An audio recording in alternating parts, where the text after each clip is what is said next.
The beginning, a city drowned in shadows. Detroit, a city often celebrated as the automobile capital of the world, a symbol of American resilience, hard work, and ingenuity. A sprawling metropolis built on industrial ambition, its skyline reflected the strength of its people, its legacy of innovation. But like any place with a storied history, Detroit had its shadows. By the late 1980s, the city was a place where wealth and poverty collided like tectonic plates, creating fault lines that exposed deeper cracks in the system. The neighborhoods, once alive with the hum of factories and the chatter of blue-collar workers, had grown quieter. The wealthier parts of Detroit seemed worlds apart from the struggling communities trying to hold on to their identity. Rusting playgrounds, boarded windows, and abandoned lots spoke of better days gone, a silent symphony of resilience amid decay. Detroit was a city of contrasts, and on the bad nights these contrasts bled into violence. In this landscape of faded splendor and hidden despair, something sinister began to take shape. By January 1988, whispers of fear began circling certain districts of the city, carried like a cold breeze from one block to another. Women were disappearing, quietly, mysteriously, without notice. At first, their vanishing was chalked up to the struggles many families faced in Detroit. Financial ruin, failed relationships, or even desperate attempts to escape the city itself. But it wasn't long before reality painted a much grimmer picture. There were too many disappearances, and they seemed to share a pattern. The stories played out like something from the crime dramas people watched on late-night television. A woman walking back home from work catches someone watching her from a distance. A young lady leaving a downtown diner tells her friends she'll be right back. The next morning, spots of blood and her abandoned purse are all that's left. It didn't sit right with anyone, especially not the tight-knit communities that depended on each other for survival. People stopped walking after sunset, parents warned their daughters to avoid eye contact with strangers or to take circuitous routes home even in broad daylight. The city, already living in the shadow of hardship, started to collectively look over its shoulder. Within a few months, specific neighborhoods took on an unshakable reputation for fear.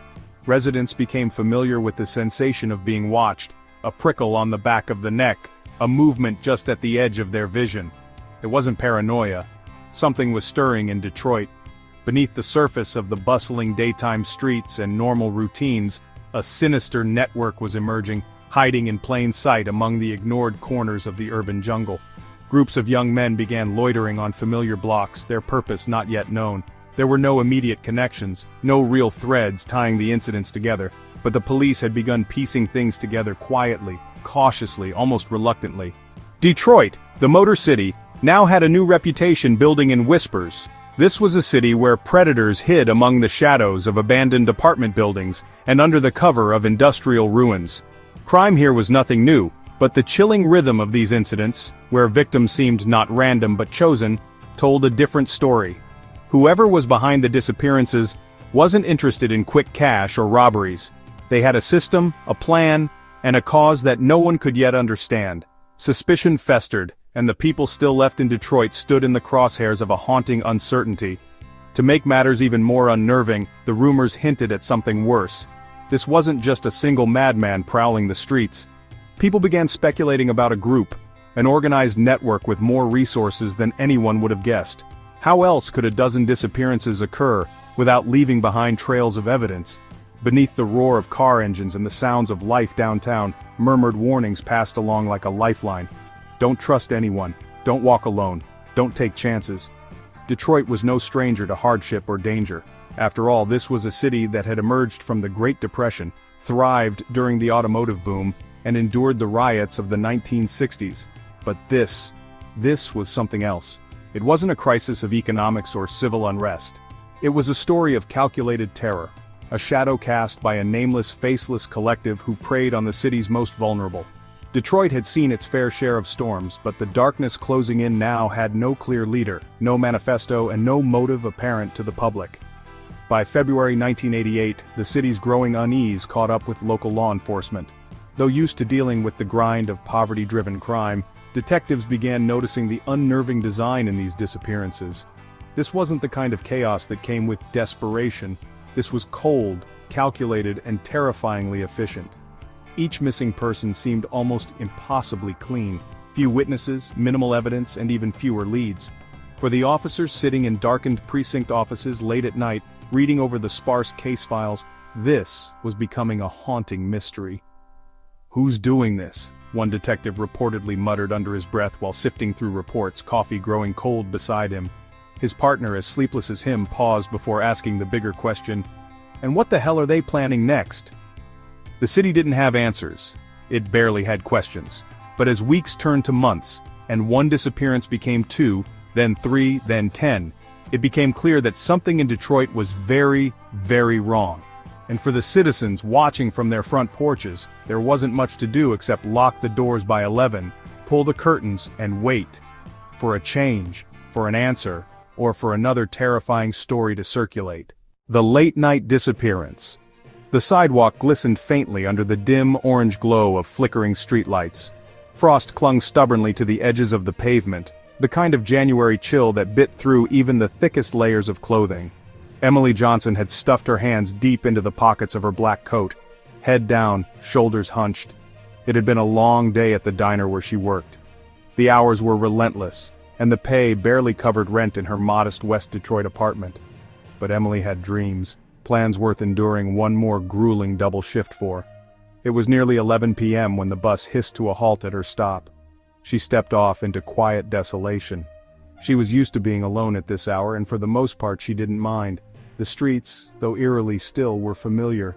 No one really loitered at this time of night, not in this part of Detroit. She adjusted the strap of her bag, gripping it tightly as she headed down Maplewood Avenue. Her apartment building was a few blocks away, a faded brownstone that stood resilient amidst the decay of industrial collapse.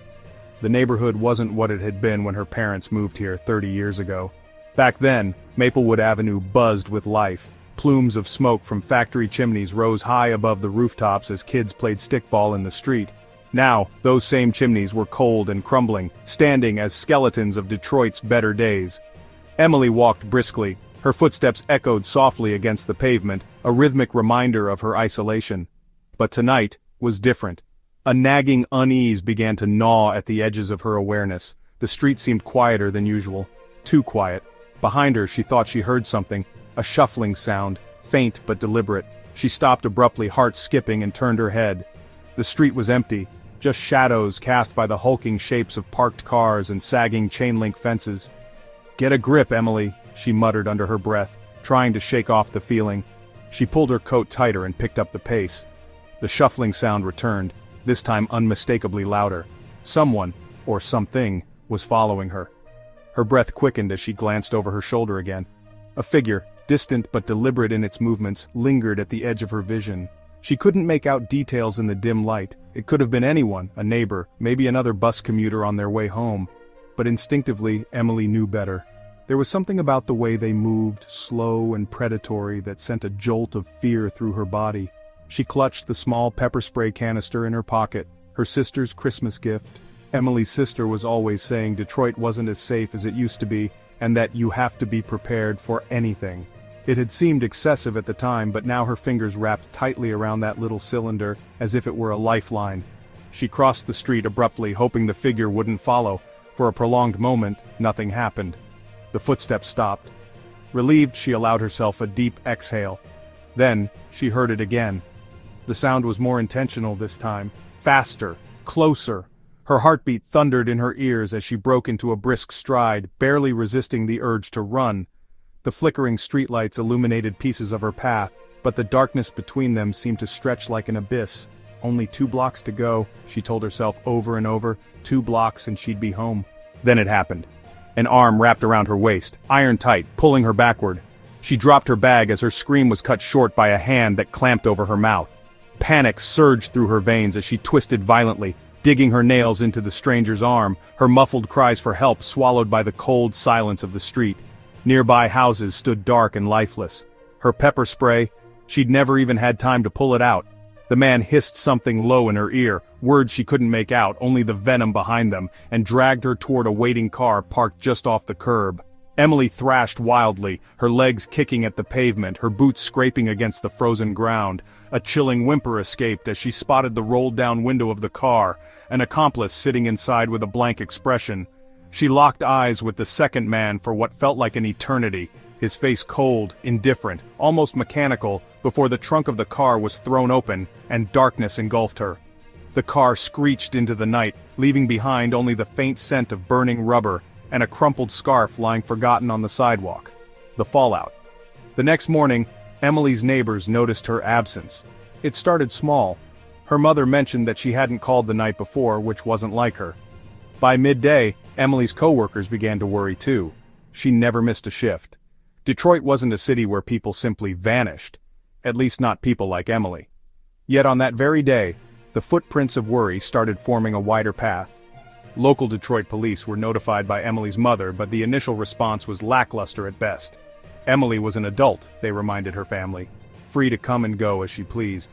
She'll turn up, they reassured, distracted by a city riddled with violent crime and housing collapses. Young women run off all the time, it's probably nothing. Her family pushed back, disbelieving. That wasn't Emily, that wasn't how she behaved. Police reluctantly opened a missing persons case and canvassed the area near Maplewood Avenue. A few hours later, they found her scarf lying abandoned near the bus stop. It didn't take long for neighbors to recall the screeching tires that echoed through the streets late last night. A few described hearing muffled shouts, but no one had looked outside. It was Detroit after all, and people had long since learned to mind their own business. I figured it was just some kids messing around, one elderly resident explained to the officers. The scarf wasn't much to go on. Even as the search ramped up in the following days, no one could locate Emily, or the car she had been forced into. It didn't help that Detroit, in all its industrial glory, was home to dozens of abandoned warehouses, factories and parking lots, each one a potential hiding place for someone or something dark. Worse still, this wasn't an isolated event. Within weeks, other women from neighboring streets and even other parts of the city began to disappear, their stories eerily similar: late-night commutes, unexpected sounds, and vanishing into thin air. Emily wasn't just a missing person anymore. She was part of a growing nightmare. This longer version aims to capture the tension, fear, and growing sense of dread around Emily's story, while transitioning into how her disappearance became a spark for the greater mystery to unfold. Let me know if I can further refine or add more details. Apartment 13, where nightmares took root. By late March 1988, police and residents alike were still reeling from the string of disappearances haunting West Detroit. Emily Johnson remained missing, and whispers about shadowy figures in late-night vans continued to ripple through the community. But it wasn't until one particularly cold and dreary Friday evening that the authorities stumbled upon something far worse than a missing persons case. It all started with a call to 911 from an old tenant in a dilapidated apartment complex on Springer Street. The building was one of those relics of Detroit's heyday, large and boxy, its brick facade now chipped and stained by time, its hallways dimly lit and reeking faintly of mildew. The few residents who still lived there were mostly elderly people or low-income families trying to scrape by on meager paychecks. Unit 13, however, had always been an enigma, a place where tenants moved in and out quickly, never staying for long. Around 11:30 p.m., Mrs. Lorraine Parker, a retired schoolteacher who lived in Unit 8 on the first floor, had been drifting off to sleep when a series of thumps and muffled shouting startled her awake. At first she thought it was just another drunken scuffle. Apartment 13's current tenants were a pair of rowdy brothers, Tony and Mike Grant, who were known for bringing friends over at odd hours. But tonight was different. The sounds grew louder, moaning, crying, then what sounded like furniture crashing to the floor. Mrs. Parker picked up her phone with trembling hands and dialed the police. "I'm not trying to cause trouble," she told the dispatcher, her voice shaky, "but something awful is happening upstairs. It sounds like someone's in real danger." Local patrol officers arrived 15 minutes later, guided through the maze-like hallways of the building by Mrs. Parker herself. Everything about the building seemed wrong that night: the flickering hallway lights, the faint hum of an old radiator, and, most unsettling, the eerie silence that replaced the earlier disturbance as the officers drew closer to Apartment 13. They knocked on the door, announcing themselves as Detroit PD. No answer. When they knocked again, demanding entry, they heard hurried whispers and shuffling inside. The officers exchanged wary glances before deciding to force the door open. What awaited them inside was the kind of scene that stays etched in memory forever, a tableau of chaos and violence that felt ripped straight out of a horror movie. The air inside was thick and metallic with the acrid stench of blood. Furniture had been overturned, broken shards of glass glittered on the floor, and streaks of red smeared the walls, creating gruesome, frantic patterns that hinted at unspeakable violence. In the center of the room lay two women, one unconscious, the other writhing weakly, her arms bruised and her face pale as death. The officers immediately called for backup and medical assistance as they moved through the apartment. It was clear this wasn't some random fight. The women's injuries were severe. Deep cuts and ligature marks wrapped around their wrists and ankles. They looked as though they had been bound and tortured for hours, maybe even days. Neither could speak, though the conscious one, a young woman named Jane Miller, let out faint, harrowing whimpers as paramedics carefully lifted her onto a stretcher. The brothers, Tony and Mike Grant, didn't run. Instead, they stood near the grimy kitchen, frozen in stark, guilty silence. Tony, the older of the two, glared at the officers while Mike, visibly shaken, muttered incoherent excuses under his breath. She came here willingly," Mike stammered as his hands shook. "We didn't do anything bad, I swear." Tony, however, maintained a steely defiance. His only words were, "You've got no idea what's going on here." What was going on there, the police soon realized, was far beyond two reckless men and a drunken night gone wrong. The discovery of chilling clues. As investigators combed through apartment 13 in the days that followed, it became clear that this wasn't just a random crime scene. It was a piece of something much larger, much darker. The walls bore more than just blood. They were covered in scratch marks, carved deep by fingernails or perhaps knives. In the living room, they found a crude, rusted chain bolted to the radiator. On the floor of the bedroom closet lay duct tape, zip ties, and a stained mattress, its surface littered with cigarette burns. Half hidden behind an old sofa, investigators found a notebook. The pages were warped by water damage, but the contents were chilling. Notes scrawled in hasty, barely legible handwriting recounted vague instructions. Keep them quiet, no cops, and perhaps most disturbing, the boss decides who stays and who goes. The phrase "the boss" stuck out immediately. When questioned separately, Tony Grant let slip a name. Phoenix. He didn't say much else. Neither did Mike, who seemed afraid to elaborate. "You don't get it," he muttered during one interrogation. "We're not in charge." A network begins to unravel. The discovery of the notebook, along with statements from Jane Miller, who regained consciousness 2 days later, connected the apartment to a larger web of crimes. Jane, barely able to speak through broken teeth and cracked lips, told investigators about how she was lured there by someone she thought she could trust. She didn't know Tony or Mike before that night, but she knew enough to recognize their fear. "They kept saying Phoenix was coming," she murmured weakly, "like he was gonna check on whatever they were doing. They were scared of him." The Grant brothers' arrest led to more than police had bargained for. Both men eventually broke under questioning, hinting at a blood-curdling truth. Apartment 13, shabby and unassuming, had been used for months, not just by them but by others like them, under the direction of a shadowy figure. Their stories were fragmented and self-serving, but a common thread became clear. Detroit was facing more than an outbreak of random violence. This was systemic, organized. The Phoenix, as the brothers described him, wasn't just their leader.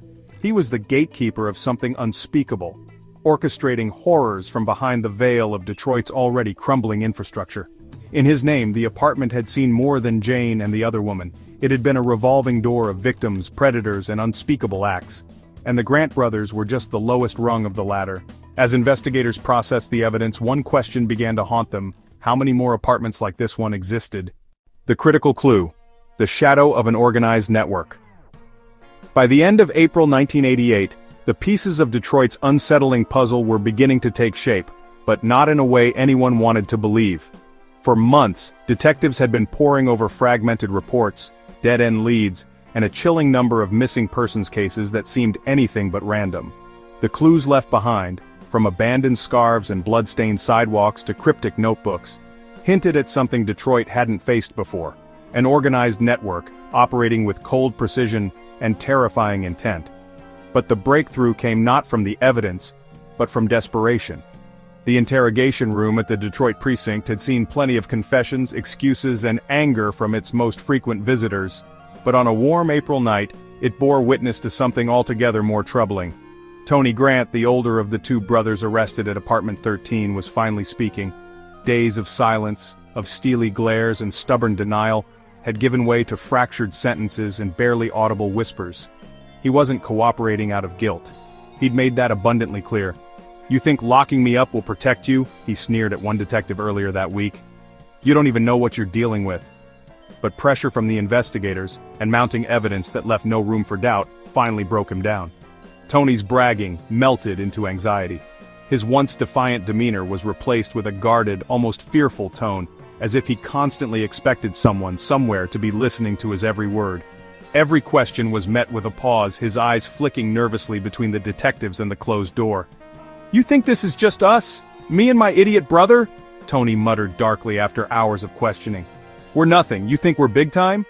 He let out a sharp, humorless laugh. "You don't get it. There are people way above us. They tell you what to do. You don't ask questions, and if you're smart, you don't cross them." The detectives exchanged glances. This wasn't entirely unexpected.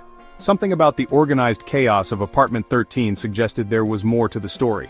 The crude setup, the notebook with commands written in shorthand, none of it screamed spur-of-the-moment crime.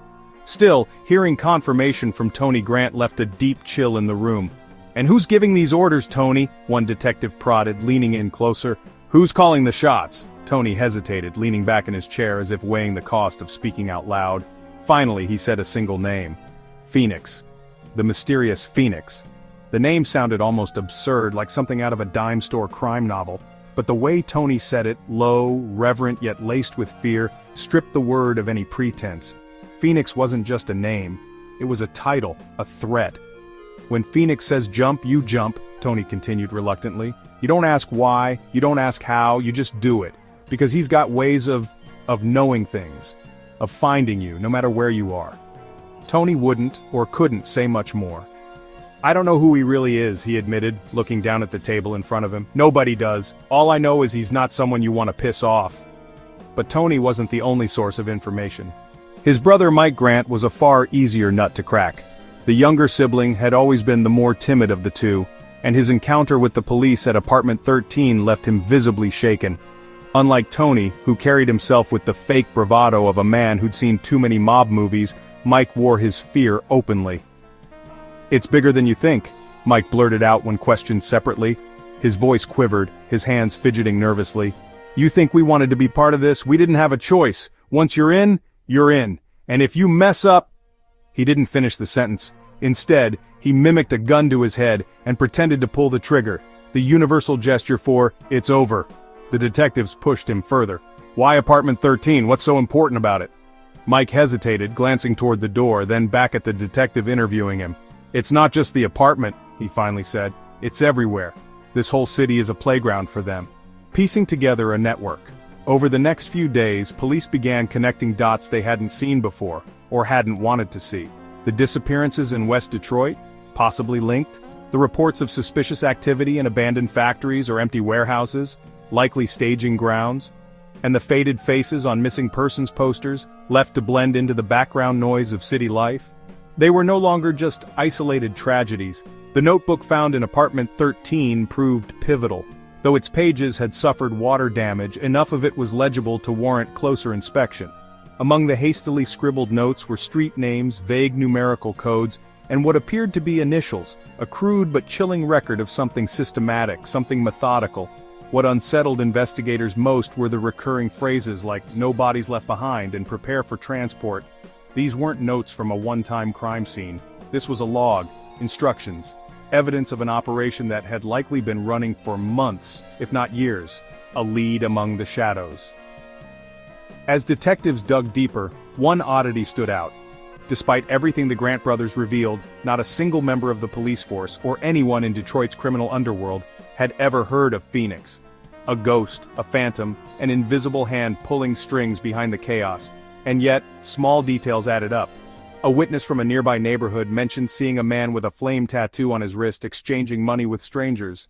A tip-off from someone on the street said they'd heard rumors of a powerful figure who only worked through intermediaries, never appearing in person. To some people he's a boogeyman, one informant told police. To others, he's your worst nightmare come to life. But either way, if Phoenix is involved, you're already screwed. By the time the Detroit Police Department realized how deep the rabbit hole went, it was too late to turn back. What had started as a handful of missing persons cases was unraveling into a citywide conspiracy, one that thrived on fear, secrecy, and absolute control.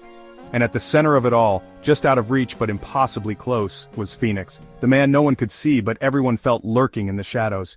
Expanding the investigation, more members exposed. Spring crept into Detroit with a reluctant chill in the air. By May of 1988, the police force was in desperate overdrive. What had started as a series of isolated missing persons cases had transformed into the revelation of something far more sinister, an underground, organized network designed to prey on the city's most vulnerable. The arrest of the Grant brothers at Apartment 13 had proven only one thing: this was just the tip of the iceberg. Detectives worked tirelessly, tossing up every rock in Detroit's crumbling streets, digging through old case files, interviewing witnesses, and chasing down rumors that spiraled across neighborhoods like wildfire. Fear was an unrelenting beast, and West Detroit especially was gripped by it. People were nervous now, quick to report suspicious activity, and even quicker to bolt their doors at night. For detectives, every new phone call, every whispered lead, felt like opening Pandora's box. But it wasn't a random tip or trace of physical evidence that broke open the case. It was a single name scrawled messily in blood-red ink on the last legible page of the water-damaged notebook found in Apartment 13, Snake. The hunt for Snake, Lucas Snake Green, wasn't a stranger to Detroit's law enforcement. A lanky man in his late 30s, Snake was infamous in the criminal underworld for his tattoos, a sprawling mess of serpents that wrapped around his arms, neck, and even a coiled cobra emblazoned on the back of his shaved head. He'd been picked up for burglary, drug trafficking, and weapon violations, but had never been pinned to a crime of this scale. Rumor had it that Snake liked to work for powerful people. He didn't lead, he delivered. And if the notebook from Apartment 13 meant anything, Snake wasn't working on his own. For weeks, officers staked out the places he was rumored to frequent: graffiti-covered bars on 8 Mile, abandoned neighborhoods on the outskirts of town, seedy motels that had long since been forgotten by anyone respectable. Snake had a talent for blending in, disappearing into the cracks of the city like water down a drain. It wasn't until a confidential informant, a low-level street hustler desperate to clear his rap sheet, came forward that Snake's whereabouts were finally narrowed down to an abandoned steel workshop on the southern edge of Detroit. "Place is a ghost town now," the informant told officers nervously. "But Snake ain't just hiding there for kicks. He's got a crew, man. People coming and going at all hours. You don't want to go in there blind. Trust me." The raid that changed everything. The tactical raid to bring in Snake Green began just after midnight on May 10th. The steel workshop was as grim a location as could be imagined, half buried under years of rust and graffiti, its windows boarded up with rotting plywood, its floors littered with broken machinery and discarded car parts. It was the perfect hideout for someone who didn't want to be found. The SWAT team approached cautiously, their footsteps crunching over shattered glass as they fanned out across the building's perimeter. The first breach was swift yet quiet, a team entering through the side door, weapons drawn. The air inside the workshop was suffocating, thick with the stench of oil and mildew. They found Snake Green in an upstairs office barely big enough to fit a card table and 2 mismatched chairs. A cheap television flickered in the corner, muted, casting eerie shadows over the room. Snake sat at the table, calmly smoking a cigarette, as if he'd been expecting them all along. "Well," he said, exhaling a cloud of smoke, "took you long enough to find me." Snake was arrested without incident, though his smug demeanor and refusal to resist only heightened the tension. Something about him made the officers uneasy. For someone allegedly tied to an underground network hunting Detroit's forgotten, Snake seemed far too composed, almost as if he'd made peace with whatever lay ahead. The dominoes began to fall. Snake's arrest was a pivotal moment in the case. Unlike Tony and Mike Grant, who cracked under pressure, Snake wasn't shy about talking. During long, drawn-out interrogations, he teased investigators with tidbits of information that were just enough to be useful, but never enough to give them the full picture. "You think it's just me?" he said with a sneer one night, leaning back carelessly in his chair. "You think I'm the head of the snake? Nah, I'm just the messenger." Piece by piece, Snake revealed that the network they were unraveling wasn't confined to Detroit. It stretched out like a spider web across neighboring cities like Chicago and Cleveland. But his information came at a price. Each answer was laced with riddles, double meanings, and deliberate omissions, as if Snake took pleasure in leading the detectives along a breadcrumb trail instead of handing them the map. "You're looking for Scar," Snake said at one point, dropping another name that sent the room buzzing. Robert Scar Evans was Snake's known associate, a volatile man with a violent history and a face disfigured by a knife fight in his 20s. Scar, Snake claimed, was responsible for moving packages, their sickening code for the missing women in their operation. Snake spoke about Scar with thinly veiled disdain, calling him a raging lunatic, but also a guy who gets the job done. Finding Scar took another 2 weeks of investigative work. When officers finally tracked him down to a vacant house on Detroit's east side, the confrontation wasn't as clean as it had been with Snake. Scar opened fire as soon as the police breached the door. The ensuing firefight ended with him injured and subdued, but not before one officer was grazed in the arm, and the atmosphere in the precinct grew even darker.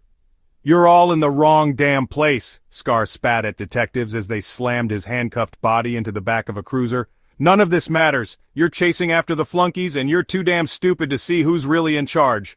Revealing the bigger picture.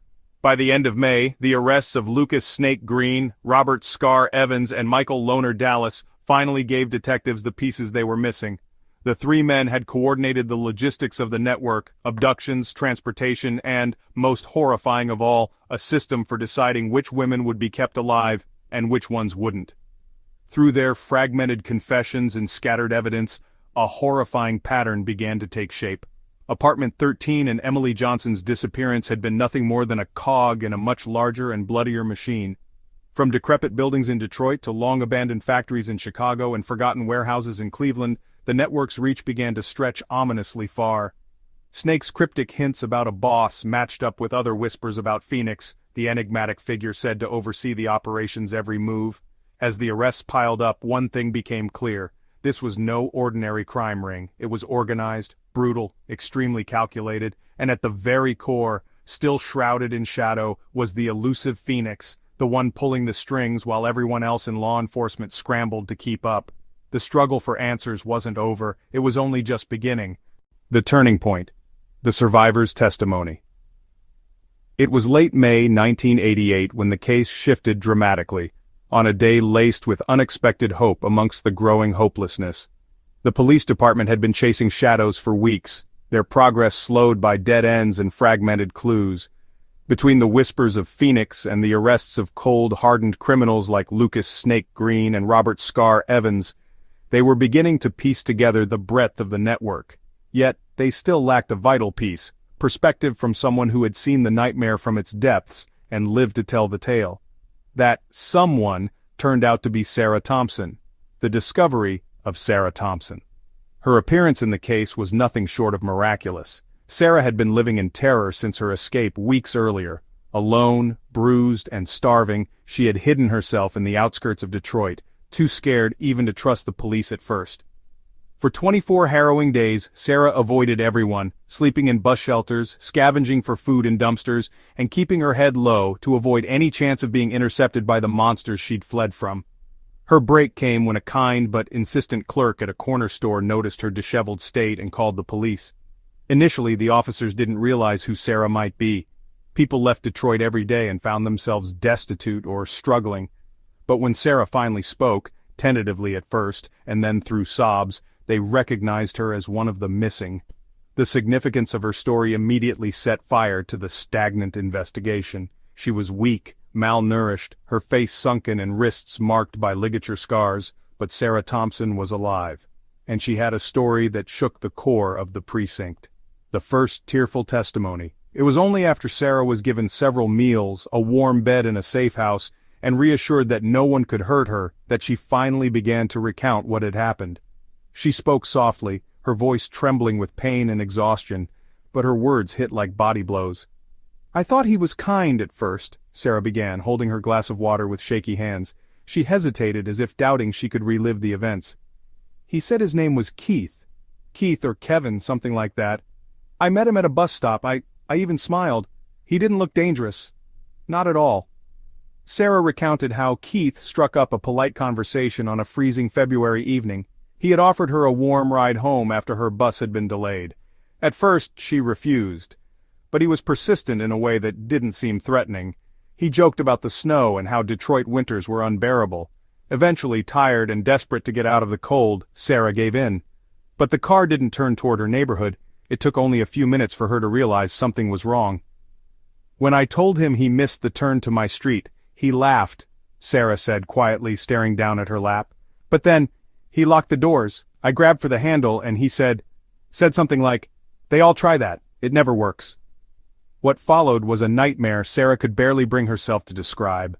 Inside the network, Sarah detailed how she was taken to what she described as a warehouse, a dark, cold building, its walls echoing with strange clamors that seemed to carry from unseen rooms.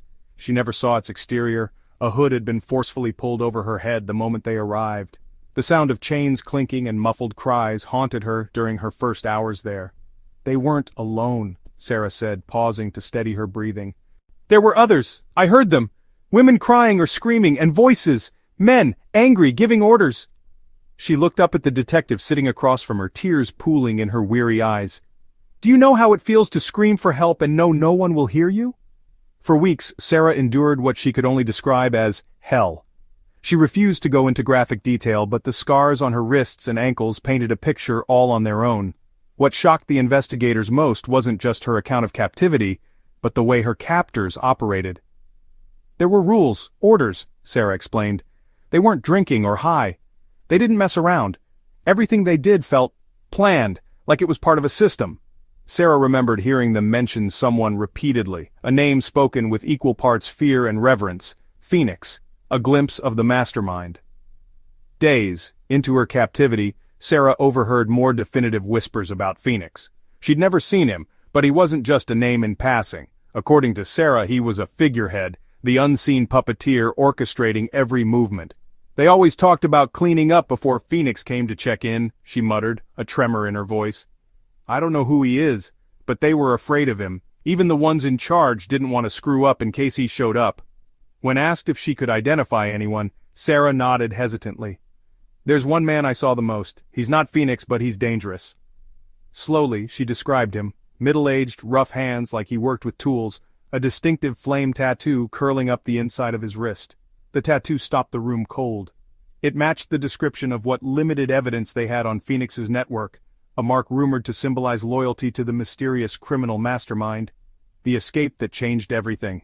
Sarah's harrowing escape happened during a rare moment of inattention. Transported back to what she assumed was another holding location, the men overseeing her were distracted as they argued over timing and routes. They'd left the rear door to a van unlocked. Sarah, small and quick, had managed to slip out unnoticed while the van was parked in a poorly lit lot.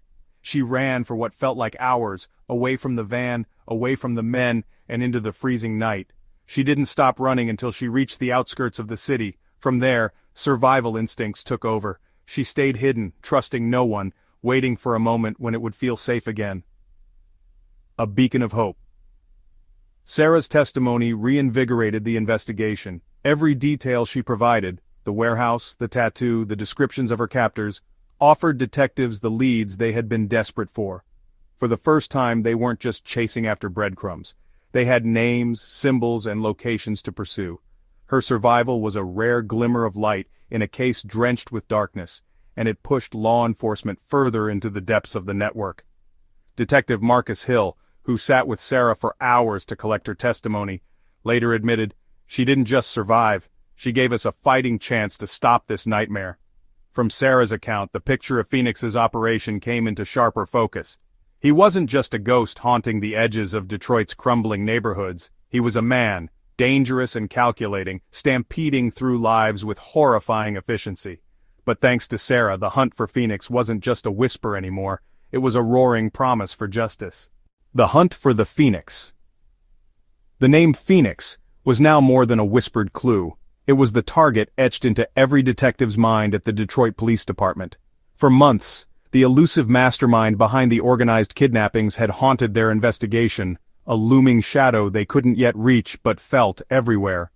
The testimonies of people like Sarah Thompson shed light on the calculated and terrifying nature of his network, an operation so deeply rooted in precision and fear that none of its participants dared to speak his true identity. By June 1988, Phoenix wasn't just a suspect. He was the obsession of a police force trying to dismantle an empire of crime.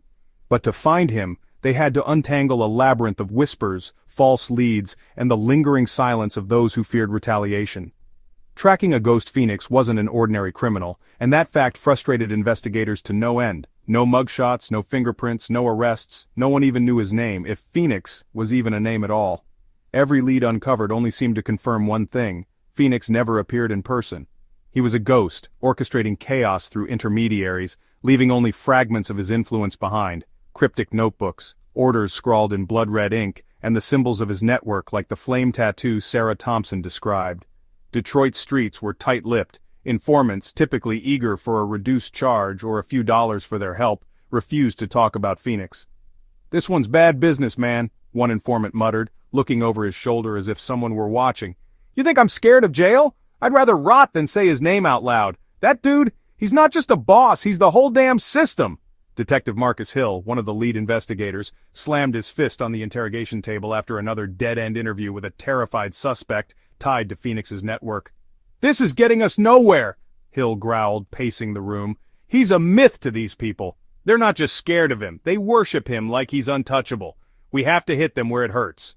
It was then the team shifted their approach. If they couldn't find Phoenix directly, they'd dismantle his network piece by piece until someone was desperate enough or stupid enough to give him up. Burning down the network.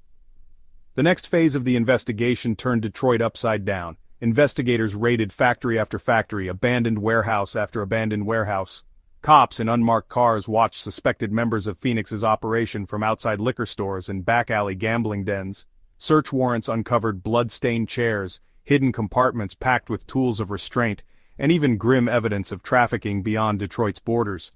The scale of Phoenix's empire was bigger than anyone expected, stretching into cities like Cleveland, Chicago, and potentially farther. One by one, police arrested low-level associates, drivers, enforcers, and messengers whose only purpose was to obey orders without question. The Grant brothers, Lucas Snake Green, and Robert Scar Evans had already given police a foot in the door, but the new wave of arrests brought fresh faces into the precinct. Each suspect told a similar story. They didn't know Phoenix personally. They only knew he existed, and that if they failed him, the consequences would be deadlier than any prison sentence. It wasn't until one terrified man, caught transporting duct tape, syringes, and zip ties in the trunk of his car, cracked under interrogation, that detectives got their first tangible lead on the whereabouts of Phoenix. "You're wasting time!" the man stammered, a nervous sweat soaking through his shirt. He writhed against the cuffs binding him to the chair. "Phoenix doesn't stick around. You think he's holed up somewhere in Detroit watching cable? He's always moving. He doesn't exist in the same way you and I do." Detective Hill leaned forward, locking his intense glare on the suspect. "Where does he move to?" Hill demanded, his voice sharp and unwavering. "Give me something before you rot in the same hell as him." The suspect swallowed hard, trembling under the weight of Hill's stare. "Factories," the man finally blurted. "Old ones, ones nobody goes to anymore. He likes places with exits everywhere. He doesn't trust people. Never sticks around too long. Spends most of his time down south, like Southwest near Ford Street. There's an auto plant outside the city, burned down years ago. If you're looking, start there." Closing in armed with their strongest lead yet, Hill and his team began planning one of the largest raids in Detroit's recent history. The abandoned auto plant described by the suspect had long been a sore spot for the city, a rotting carcass of the once bustling automotive industry that earned Detroit its nickname, the Motor City. If Phoenix was hiding there, they'd need to be tactical. Phoenix's network was filled with loyalists, and Hill had no doubt that the plant could be booby-trapped or closely guarded. SWAT teams prepped gear in unmarked trucks, their conversations tense but focused. Helicopters were placed on standby. Marcus Hill, clad in a bulletproof vest, stood over a map of the plant's sprawling layout. "No heroics," Hill said to his team. "We're not just chasing a ghost anymore. If he's there, he's not walking out free. Not tonight. We're shutting him down." The raid began just before dawn on June 15th. Floodlights illuminated the crumbling structure of the plant as officers stormed through its rusted gates. Broken glass cracked under their boots as they moved through cavernous spaces littered with rusted machinery and old conveyor belts. The air smelled of oil and mildew, heavy with decades of industrial decay. What they found inside chilled them to the bone, the plant's secrets. The small rooms scattered across the plant bore horrific evidence of Phoenix's operation. Rusted hooks hung from the ceilings. Tables with leather straps bolted to their sides suggested victims had been restrained there for hours, possibly days. Police found more notebooks, each containing lists of single-letter initials, dates, and hand-drawn maps of neighboring cities. One room was covered in faded photographs of women, some missing from Detroit, others unrecognizable, possibly from other states. And then came the most important find of all, a small, makeshift office tucked into the plant's farthest corner. The desk inside was meticulously organized, its surface holding detailed maps outlining routes across the Midwest. A single weathered notebook sat open, its pages filled with instructions written in Phoenix's hand. Few things struck fear into Doc Richards, a detective with 15 years under his belt, but the words scrawled across these pages made his stomach drop. "I know you're watching. Let them try. They won't catch me." Missing the mark, but gaining ground. Despite their extensive search, Phoenix himself was nowhere to be found. If he had been there, he'd slipped through their fingers, vanishing into the city's shadows once again. Still, the raid was far from fruitless. The notebooks and evidence recovered from the plant mapped out the scope of his operation in breathtaking detail. Transport schedules, cash drops, and even the identities of key players scattered across the country. Detective Hill stood in the middle of the auto plant as daylight crept through its broken windows, frustration gnawing at him. "We're getting closer," he said through gritted teeth as he stared at the burning ashtray left smoldering at Phoenix's abandoned desk. "Closer than we've ever been, but we need one more piece to finish this." For Hill and his team, the hunt for Phoenix wasn't over. It was only getting darker and more dangerous. The interstate web of crime. The discovery of Phoenix's sprawling operation was a revelation that sent a chill through every investigator working the case.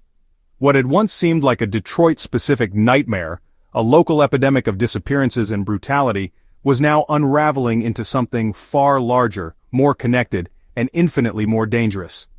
By mid-June 1988, detectives weren't just chasing a ghost through Detroit's abandoned streets. They were staring at an empire, one that extended its poisonous reach across state lines into cities like Chicago, Cleveland, and perhaps farther. Phoenix's organization wasn't an accident. It was calculated, systematic, and worse, expanding. The Midwest Connection detectives first stumbled upon the interstate nature of the network during their analysis of the materials recovered from the burned-out auto plant near Ford Street. The notebooks, carefully handwritten with Phoenix's distinctive commands, included detailed routes, strange numerical codes, and initials that didn't match anything previously seen in Detroit's records. One map, traced with red ink, stood out. It marked transportation corridors stretching deep into Ohio and Illinois, with stops in places that were as unassuming as they were strategic. Truck lots near Chicago, decommissioned rail depots outside Cleveland, and even rest stops along Interstate 75. Detective Marcus Hill studied the routes under fluorescent lights in the precinct's cramped evidence room, his coffee long since gone cold. His team surrounded him, poring over the meticulously preserved notebooks. "This isn't random," Hill explained, tapping on the map. "These aren't just places to stash someone. Look at the timing, look at the routes.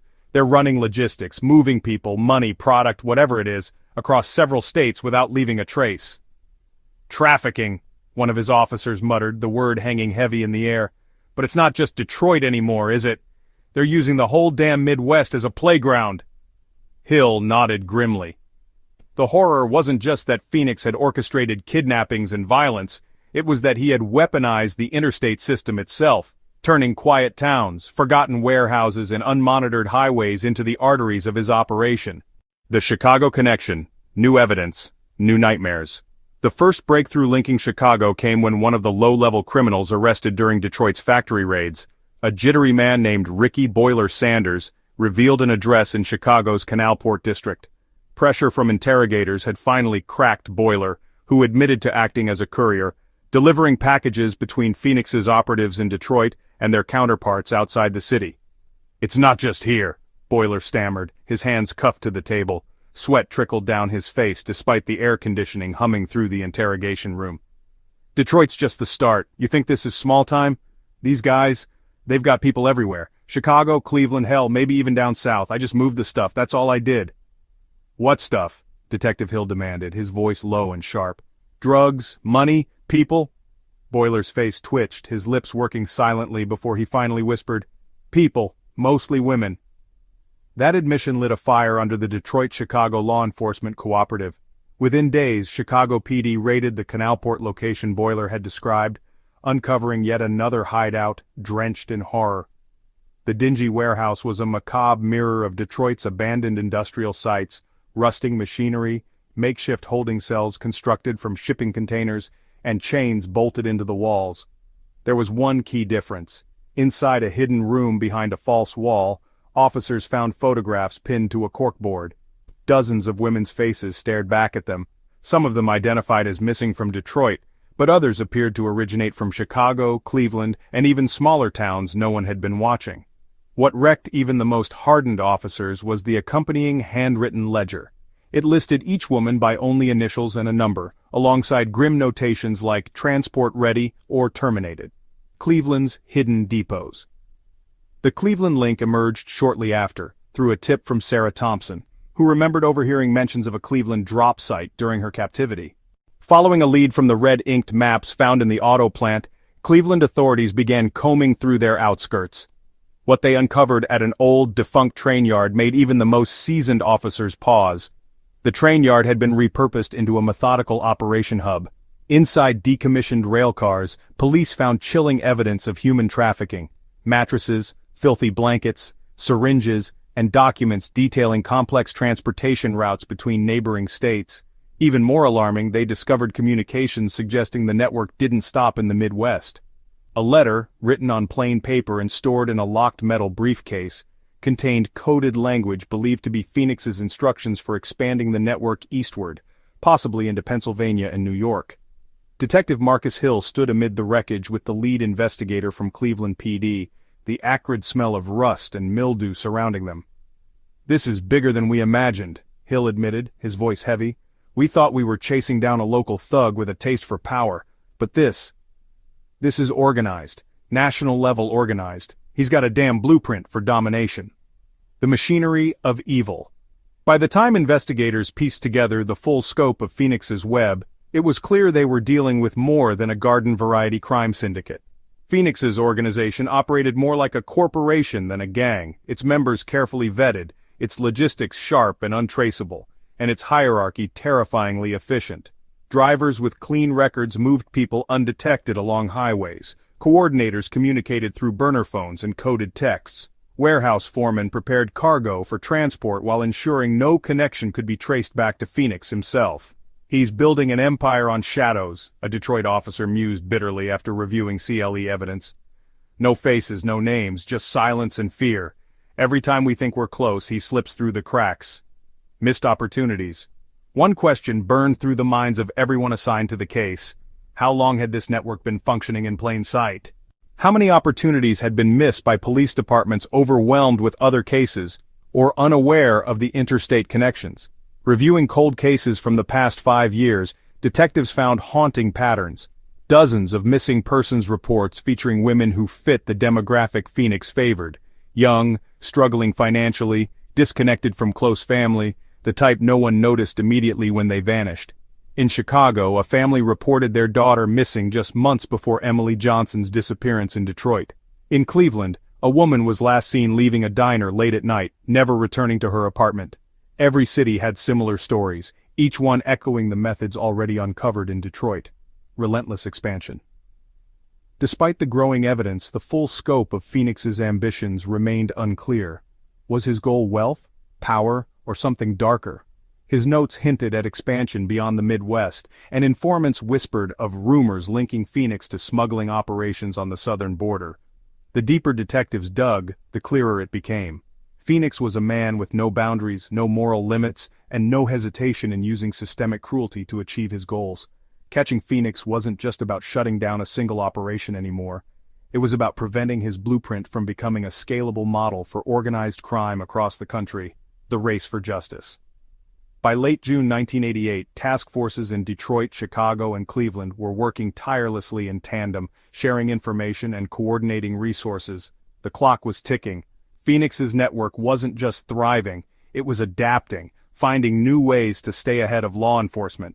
"Every second we're chasing him," Hill said during a late-night meeting with his team, "is another second he's planning his next move. If we're going to dismantle this thing, we have to move fast and hit hard. The question wasn't just whether they could catch Phoenix, it was whether they could stop what he'd created before it grew beyond anyone's reach. The breathless manhunt. Months of investigation, thousands of hours spent combing through evidence, and countless close calls had all led to this moment. By early July 1988, the walls were closing in on Phoenix, the mysterious mastermind behind one of the most calculated and chilling criminal networks the Midwest had ever seen. For weeks, detectives had been scrambling after every shred of evidence, each lead just frustratingly out of reach. Phoenix wasn't just elusive, he was relentless, sending his operations skittering into the shadows the moment authorities uncovered even a hint of his trail. But now, thanks to a mixture of luck, desperation, and unrelenting footwork, they had his location locked down. A smoky tip from a reluctant low-level operative brought the exact location into view, an isolated warehouse along the Detroit River, situated in the narrow industrial corridor where the city met the Canadian border. According to the informant, it wasn't just a hideout, it was the nerve center, a transit hub Phoenix used to stage operations and manage last-minute shipments before they disappeared across international lines. "He's there," the informant whispered, wringing his hands under the unrelenting glare of the interrogation room's overhead bulb. "I don't know how long he'll stay, but if you're gonna get him, this is your chance." Detective Marcus Hill didn't wait for validation or committee meetings. This was it, the break they'd been chasing for over half a year. There could be no more hesitation. He grabbed the nearest radio and barked into it, summoning SWAT teams, river patrol units, and even K-9 squads. "Move fast! Move now!" Hill ordered his squad. "If he slips away again—" He didn't finish the sentence. He didn't have to. The preparation for the raid. What followed was an operation that felt more military than municipal. Hill and his team had spent months scrutinizing Phoenix's every move, and yet they couldn't shake the feeling that they were walking into a trap. This wasn't some petty criminal. Phoenix had proven himself to be steps ahead at every turn. They fully expected the warehouse to be booby-trapped or tightly guarded by armed men with nothing to lose. The tension was palpable as blacked-out vans and unmarked SUVs lined up just beyond the perimeter of the industrial district. SWAT officers adjusted their helmets and checked their weapons in the dim light, the buzz of Detroit's cityscape faint in the distance. Hill paced back and forth as officers mapped out their ingress routes on a crumpled blueprint of the warehouse. "This isn't just another bust," Hill reminded the team. His voice was low and deliberate, meant to cut through the fear hanging in the warm July air. "We're about to hit the heart of this operation. Phoenix knows we're coming. That's his game. But we play ours better. You see anyone move, you go in controlled. No heroics, no shortcuts. This guy's slippery, and I don't want him disappearing on our watch." The calm before the storm. As the raid teams fanned out, the industrial district lay eerily silent. The moon hung high in the sky, reflecting off the rippling Detroit River nearby. It was almost too quiet. There were no signs of movement from the warehouse, no flicker of light through the grimy windows. Inside, the air was tense with anticipation. Phoenix's loyal men circled like wolves in the shadows of the vast warehouse interior. Crates were stacked along the walls, and a row of vans sat ready for a speedy getaway. A single figure stood by an office tucked high on the catwalk overlooking the entire operation. Phoenix. If he was nervous, he didn't show it. Clad in dark, unimposing clothes, Phoenix's eyes scanned the scene below with cold precision. Beside him, a table held a single ashtray smoldering with the tip of a nearly finished cigarette. His hand rested on the edge of the desk, near a loaded revolver, though he rarely brought it into play. He didn't need firearms, his power extended far beyond bullets. "The clock's ticking," he muttered to one of his men. "We move it all tonight. Finish loading the vans." The breach.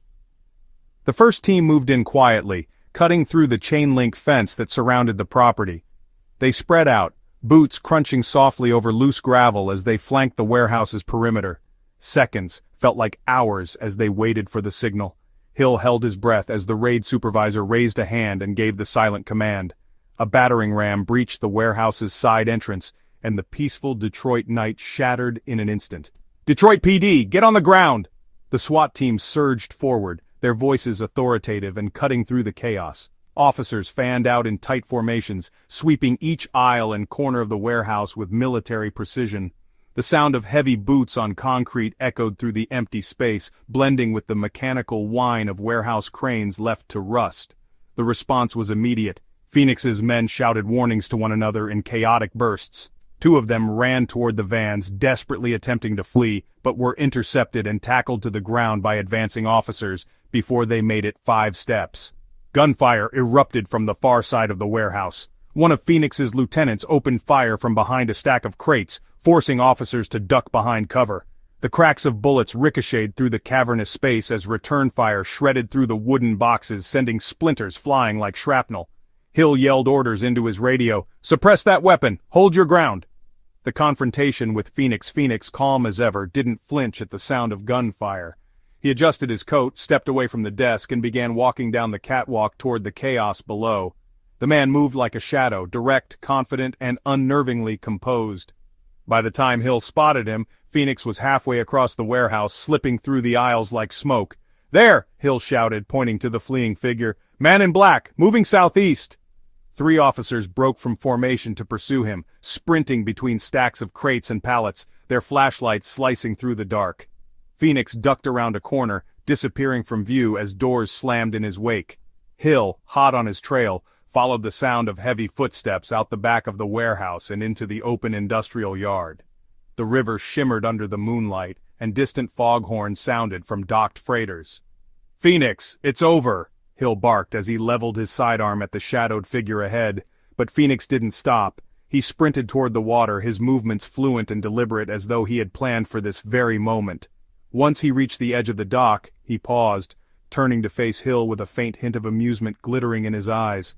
"You've come all this way," Phoenix said, his voice eerily calm despite the blood pounding in Hill's ears. "But you'll never stop what I've built. Never." Hill stepped forward, his gun steady. "It's over, Phoenix. Don't make me pull this trigger." The mastermind's smirk widened as police sirens converged on the dock from every direction. Helicopter blades whipped overhead, their searchlights bathing the riverbank in harsh white light. But Phoenix, against all logic, didn't look cornered. He nodded toward the river as the faint roar of a speedboat engine grew louder in the distance. With one last glance at Hill, Phoenix lunged backward into the cold darkness of the water. A partial victory. The speedboat disappeared into the fog before officers could fire a shot. By the time divers were deployed, there was no sign of Phoenix.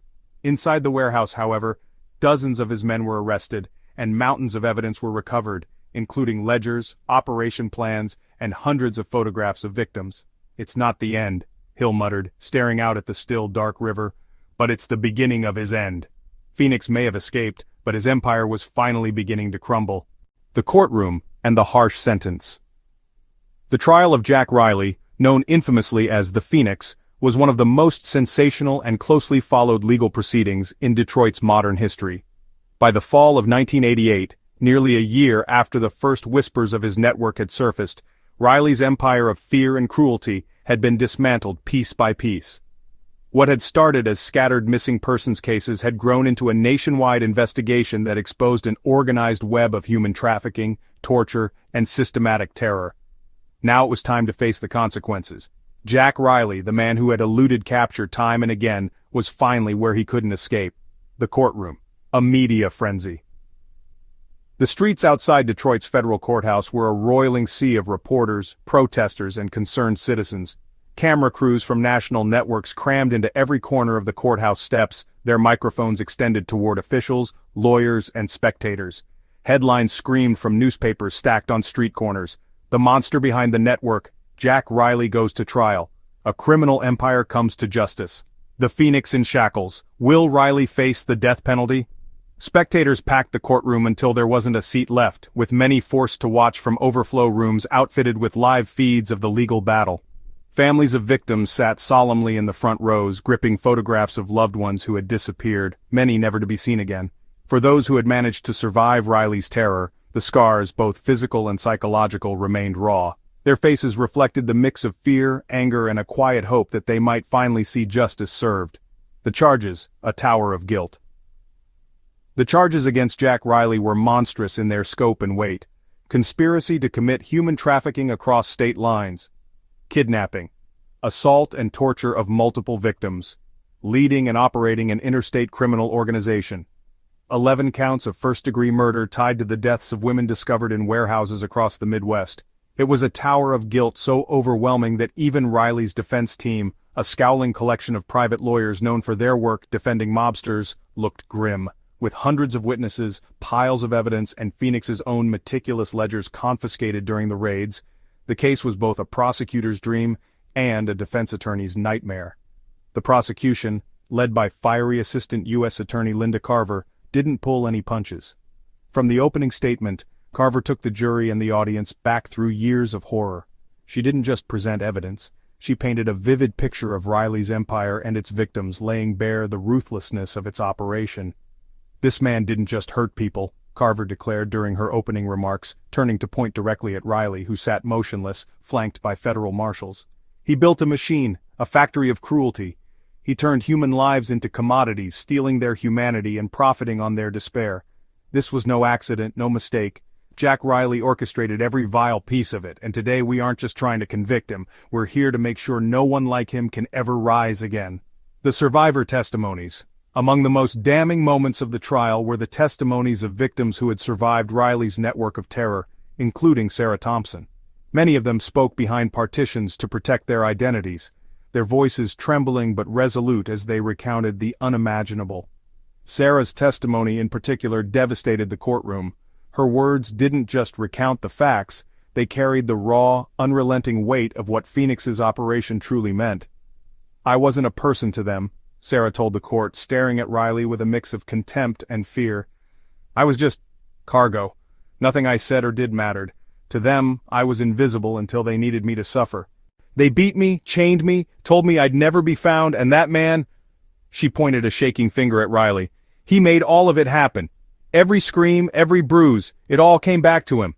Her words broke the courtroom's composure. Audible sobs rippled through the seats, and even members of the usually stoic jury shifted uncomfortably in their chairs. For the families of those who didn't survive, the testimonies were both a source of anguish and a light of validation. Evidence is cold, facts displayed on charts and documents. But hearing the survivors' voices brought humanity back to the case, reminding the world that the victims weren't just names on a list, they were daughters, sisters, friends. Riley's defense, a losing battle. Despite mounting evidence and the emotional gravity of the testimonies, Riley's defense team made a desperate attempt to argue for his innocence. They suggested that Riley's role in the operation had been exaggerated, painting him as a mere middle manager rather than the architect of the network. Mr. Riley didn't pull the trigger, he didn't chain anyone, he didn't even appear at these so-called warehouses. What my client is guilty of, if anything, is bad associations, bad decisions, one defense attorney argued, his voice rising with false conviction. But it didn't stick. The prosecution systematically dismantled every shred of doubt the defense tried to sow. Using the ledgers found in the Ford Street plant and surveillance photos of Riley's meetings with his lieutenants, they proved without question that Riley wasn't just involved. He was the operation. "You didn't have to see his hands pull the chains because this entire network was his hand," Linda Carver thundered during her closing statement. "No one can wash away the blood on those ledgers, the ash from the cigarettes he smoked while signing instructions, the whispers of Phoenix that haunted every victim we found." The verdict: justice delivered. The jury deliberated for only 16 hours before delivering their verdict. Guilty, on every charge. When the foreman read the decision, the room sat in stunned silence for a few seconds before erupting into a mix of cheers and sobs. Families embraced, survivors wept, and Riley, he didn't flinch. He sat completely still, the same unnerving composure he had shown throughout the investigation and trial. The sentence, a harsh conclusion. The sentencing phase, however, provided none of Riley's usual aloofness. When the judge handed down his punishment, the death penalty, Riley's mask finally cracked. His jaw tightened, his eyebrows furrowed ever so slightly. For the first time, the man who had seemed untouchable now looked vulnerable, human. "This court finds Jack Riley guilty of the gravest crimes against humanity," the judge declared, his voice firm. "Mr. Riley's actions destroyed countless lives. His cruelty was systematic, calculated, and unrepentant. For that, this court sentences him to death by lethal injection. Justice will not be delayed for the families who have suffered too long." Justice served, scars remain. By the time Riley was escorted out of the courtroom, surrounded by a phalanx of federal marshals, the families of his victims felt a bittersweet release. Justice had been served, yet no sentence, not even death, could undo the horrors Riley had unleashed. For survivors like Sarah Thompson, the trial's conclusion marked the start of a slow recovery. He's gone, but what he did is still here, she said quietly during a press conference. I wake up every day knowing what I survived, but now I can live without fear that he'll come back. The case would remain a dark chapter in Detroit's history, a reminder of the depths of human cruelty, but also the resilience of its victims and the determination of those who sought justice. Phoenix, the man who had built himself up as untouchable, unreachable, had finally burned out. Shadows that couldn't be erased. Even with Jack Riley, the Phoenix, behind bars and awaiting the lethal injection that would seal his fate, Detroit couldn't shake the ghosts of what had happened. The sprawling criminal empire he had built, with its arteries stretching across multiple states and its meticulously orchestrated operations, had been dismantled piece by piece.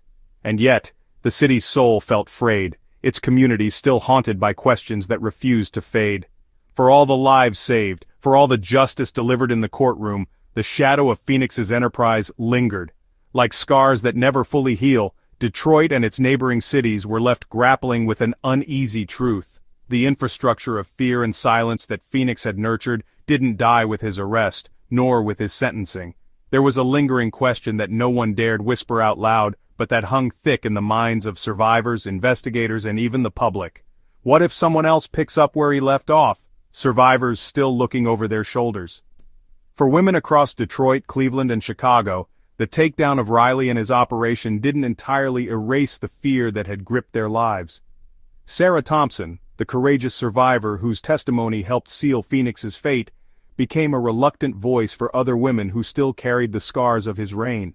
At a post-trial gathering organized by survivors, Sarah's voice cracked as she spoke to a room full of people who had endured varying degrees of Phoenix's atrocities. "This is just the beginning," she admitted, her hands shaking as she gripped the microphone. "We can't pretend he was the only one out there. Not everyone in his network was caught. Not all of them talked. We don't know who's watching or waiting to take his place." For Sarah and others like her, the nightmares hadn't stopped. Every dark alley, every unmarked van passing by, every unfamiliar man following too closely on the street, felt like it could be the start of something terrible. Many survivors moved out of their neighborhoods entirely, believing that the physical distance might provide mental refuge. Others doubled down on security, pepper spray in every pocket, bedroom doors secured by cheap but sturdy locks, paranoia filling the gaps where safety should have lived. "Even walking in daylight feels wrong sometimes," another survivor told a reporter, her face hidden behind a silhouette on the nightly news. "Like the world tilted while I was in there, and it hasn't straightened out since." The absence of closure. The truth was that not everyone tied to Phoenix's operation had been brought to justice. While dozens had been arrested during the sweeping raids, many key players in his network remained unidentified or on the run. Burn phones and fake identities had let some of his top lieutenants slip through the cracks, their names whispered only in fragments during interrogations. Investigators knew they hadn't reached the end of the list, and neither did the public. James "Doc" Richards, a veteran detective who had worked closely with Marcus Hill throughout the case, stared darkly at the rows of mugshots pinned to the precinct's corkboard late one night. Among them were Phoenix's lieutenants, Snake, Scar, and others whose names had been crossed out after their arrests, but at least 7 faces remained circled in red ink. "It's not just Riley," Doc muttered into his coffee mug as Detective Hill stood beside him. "We got him, sure, cut the head off the snake. Yet here we are with another damn Hydra. 2 more always seem to pop up. You know, just one of these guys gets brave, gets greedy. We could have another Phoenix on our hands." "Then keep the corkboard up," Hill muttered back, his voice cold with frustration. "We're not pulling a victory lap, not yet." Rumors in the streets Detroit's neighborhoods, meanwhile, continued to buzz with whispered fears. The police had assured the public after Phoenix's arrest that the threat had been quelled, but in rundown apartment complexes, at smoky bar counters, and in late-night circles of mothers walking their children home, the doubts persisted. People spoke of suspicious figures loitering near old auto plants and half-abandoned neighborhoods, their faces obscured and their business unclear. Women shared horror stories about unidentified vans parked too long on their streets, or of men who watched them a moment too long before vanishing into the night. One woman, speaking anonymously to the Detroit Free Press, recounted her narrow escape. "I was walking home late from work, a long shift on the line. I thought I heard someone behind me, real close. Then I saw it. This van, moving slow, almost crawling. I ducked into a corner store and told the cashier. He locked the door. We sat there until they left. You tell me Phoenix is gone? Yeah, sure. Tell that to the people still jumping at shadows. The paranoia wasn't always misplaced. One closer investigation by Detroit PD uncovered that some wannabe criminals had begun mimicking Phoenix's operation in a crude attempt to seize power, hoping to exploit the hole left behind in Detroit's underground. None of these efforts rivaled Phoenix's operation. Few had the intellect or resources to build something so intricate. But each disturbance resurrected fresh fears in a city desperate to heal. The reluctance to trust, among some community groups, a bitterness remained. It wasn't just the trauma of the crimes that lingered, but what felt like years of dismissiveness from law enforcement that had allowed Phoenix to flourish undetected. Keisha Daniels, a local activist who worked to help find missing people in communities of color, was one of Phoenix's loudest critics in the years leading up to his arrest. At a community meeting held weeks after his trial ended, her anger boiled over. For years people were reporting women missing, especially our women, and what did we get? She probably ran away. Maybe she's staying with a boyfriend. That's what they told us while this man was out there building a damn empire on our streets. Keisha's voice rose as the crowd murmured agreement. Now they want us to celebrate because one man's behind bars, please. They didn't stop him in time to save half our sisters, and trust me, we haven't seen the last of someone like him. Lessons and unfinished business. For Marcus Hill and the detectives who had worked tirelessly to bring Phoenix down, the notion of unfinished business was all too real. Hill, sitting in the quiet of his precinct office long after the other desks had emptied, kept a private folder titled Phoenix Adjacent. Inside were surveillance photos, unidentified names, redacted reports, and failed leads, all reminders that while Jack Riley was no longer a threat, the way he had moved through Detroit's shadows had inspired others to do the same. "We got the man," Hill said in an interview months later, his face etched with exhaustion. "But we didn't get the system that made him possible. You think a man like Phoenix rises out of thin air? Someone helps him. Someone profits from him. And someone's probably working to fill the hole he left behind." The FBI, too, hadn't closed the book on Phoenix. His notebooks hinted at connections that stretched farther than anyone had anticipated, possibly even to overseas trafficking rings. But with Riley silent, unwilling to cooperate even after his sentencing, many leads had withered in the months following his trial. The shadow never fully lifted. Even years later, the memory of Phoenix hung over Detroit like smog, refusing to clear completely. His arrest showed the city that monsters didn't just live in the pages of hard-boiled crime novels. They walked its streets, blending into its daily life, fueling paranoia with every sideways glance and unreturned phone call. For the survivors, for the families left behind, and for the officers still haunted by what they found in those warehouses, Jack Riley would forever remain a symbol of horror, a shadow that left a permanent mark on a city still trying to heal. Lessons learned from the case. The story of Jack Riley, the Phoenix, wasn't just another headline to fade into the annals of Detroit's history. His reign of terror, the sprawling network he meticulously built, and the countless lives he irreparably damaged left behind far more than a trail of criminal records and courtroom proceedings. It left a bitter wake of lingering questions, societal reckoning, and a profound realization of how vulnerable communities could become when neglect, fear, and silence reigned supreme. Even after Riley's arrest, trial, and sentencing, the case remained etched in the collective consciousness of Detroit, not just as a dark chapter in their city, but as a brutal reminder of what unchecked evil could accomplish in plain sight. A harsh wake-up call. The Phoenix case painted a damning picture of gaps and failures within the justice system and society as a whole. For years, Riley's operation thrived while women disappeared from neighborhoods at an alarming rate. Many of the victims came from marginalized communities, women living on the fringes of society, struggling financially, and disconnected from strong support systems. Too often authorities dismissed early reports of these disappearances with indifference or outright disregard. She probably ran away. She might be staying with someone and doesn't want to be found. Give it a few days, they always come back. Those were the usual refrains neighbors and families heard when they first reported loved ones missing. But no one came back.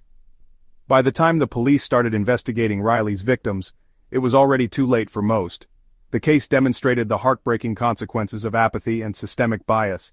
It exposed how society often fails its most vulnerable members, those without wealth, without influence, without voices loud enough to command immediate attention. Detective Marcus Hill would later reflect bitterly on this during an interview. "We missed them, plain and simple. These women didn't vanish overnight. They were taken piece by piece because we weren't looking. We had their faces on flyers, sure, but you know what we didn't have? The urgency. By the time we made it urgent, Riley had already built an empire. Reckoning with the power of silence. The Phoenix case also forced Detroit to confront a grim truth about silence and fear.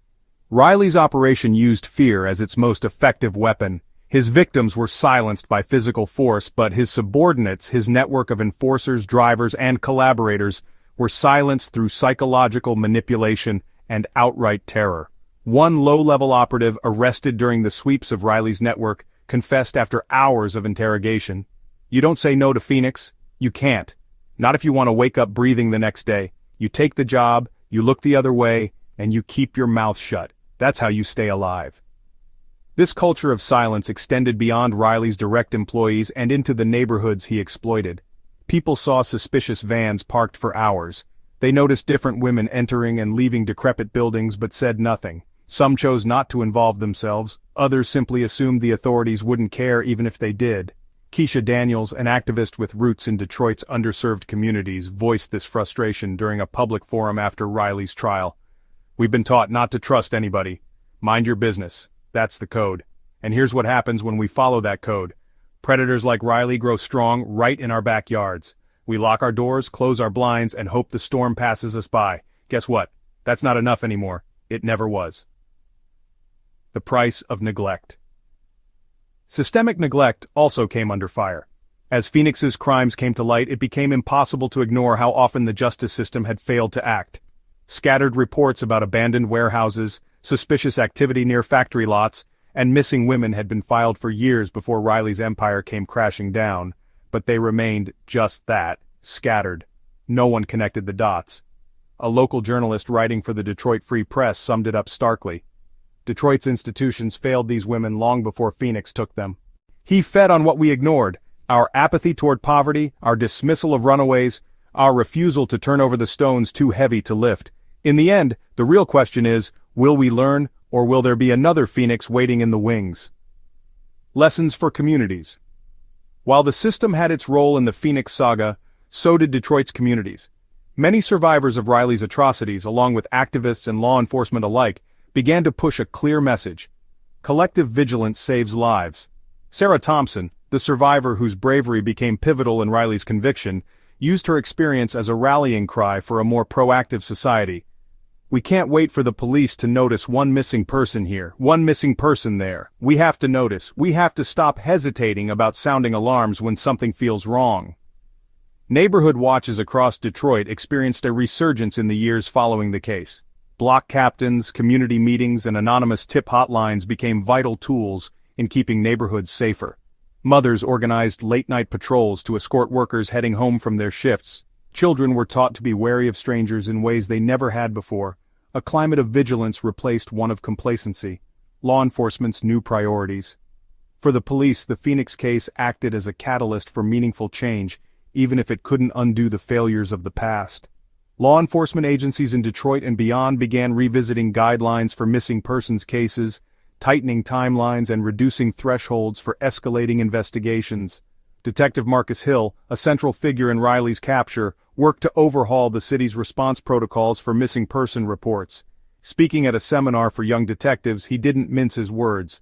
If a woman goes missing, you don't assume she ran. You don't tell a neighbor to wait 48 hours. You don't write it off. You hunt that lead like her life depends on it, because next time, it just might. We lost too many women because we didn't act fast enough. That can never happen again. Local precincts adopted more collaborative approaches, creating cross-departmental task forces to process tips, connect cold cases, and track trends faster. The efforts weren't perfect, but they were a start, a broader call for action. The lessons from Riley's case spread far beyond Detroit. National organizations turned Phoenix's network into a powerful cautionary tale, using it as a template to warn cities of the dangers posed by apathy, poor infrastructure, and unchecked criminal ambition.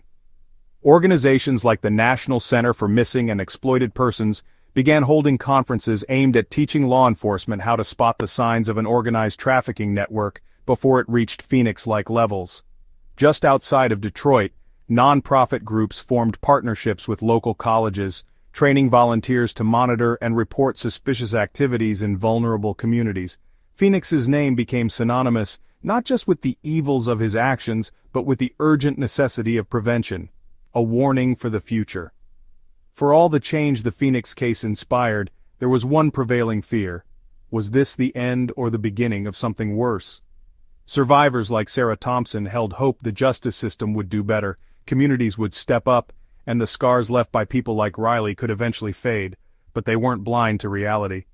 "Someone like him will try again," Sarah said during a televised interview, her voice steady but her eyes heavy with experience. "It may not be tomorrow, or next year, or even in Detroit, but trust me, someone just like him is watching, waiting for their chance. We don't stop them by being afraid, we stop them by never looking away again." In the end, the Phoenix case left behind a dual legacy. A city reminded of its failures but empowered by its hard-earned lessons. Riley had built his empire by exploiting cracks in the system, but his downfall proved those cracks could be filled. Whether Detroit would continue to learn from those lessons or repeat its mistakes remained to be seen. The Phoenix may have burned, but his shadow still lingered.